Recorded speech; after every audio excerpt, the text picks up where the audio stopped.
Hey, what's up, guys? DJ Lyrics here from DJClasses.com.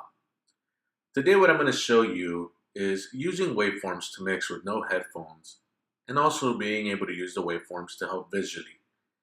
Now, I come from an old school time where we didn't have this, but I do think this is an incredible tool for everyone to be able to use just to kind of have a heads up and a little bit more speed on some of their mixing or scratching.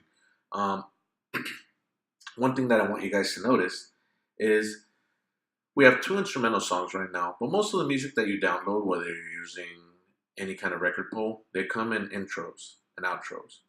With that being said, it actually makes it really easy for you to be able to mix. Three things I want you guys to notice. One, you can choose to have this at 1 decimal or 2. I have mine at 1. The next is understanding this threshold.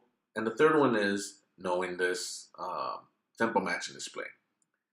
Now, in order to have the tempo matching display, you do need to have Serato 1.9.0 or newer to be able to find this. And how you do so is you go to Setup, Library and Display, go to Display, make sure you have checked Show Tempo Matching Display. If you're the type of person that likes 2 decimals on your music, you click the 2 decimals, you'll have 2. Okay, just makes it a little more accurate for some. Because of the tempo matching display, I don't worry about it too much. Now, the tempo matching display here on the top has 2 colors, and it always stays the same. It's red and yellow. The red pertains to the left deck, which could be deck 1, and the yellow pertains to the right deck, which is deck 2.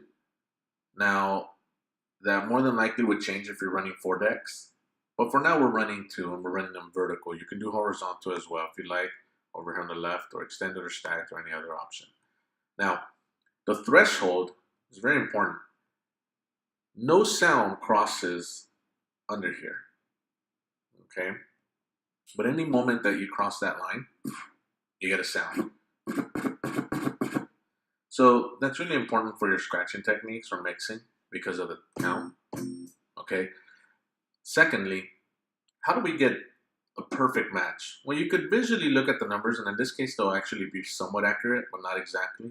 What happens is you need to move the pitch control or the tempo control, and you'll notice the yellow sign, and we're going to focus just in this little area right here. You don't have to pay attention to the whole thing. You want to match it. So as you move it, see it goes past it, that's too fast. Behind it's too slow. You want it right in the perfect section of it. 98.4 seems to be doing the trick. 98.1 in the main song. Mixing them in isn't as difficult. The deeper red colors are your bass. The white is your snare or snap or clap. When you come in, you want to do it in counts. 1, 2, 3, 4. 1, 2, 3, 4.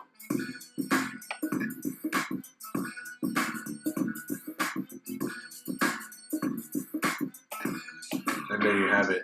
Basically, the simplest way to be able to mix without headphones. Making sure that these are matched together side by side with your snaps. The tempo matching display is going to be your best friend in anything that you do. I appreciate you guys for checking out the video. Subscribe, give it a thumbs up. Write your comments down below if you have any questions or anything like that. Make sure you go to DJClasses.com now and get 5 free DJ tips. Thanks for watching again, and see you guys soon.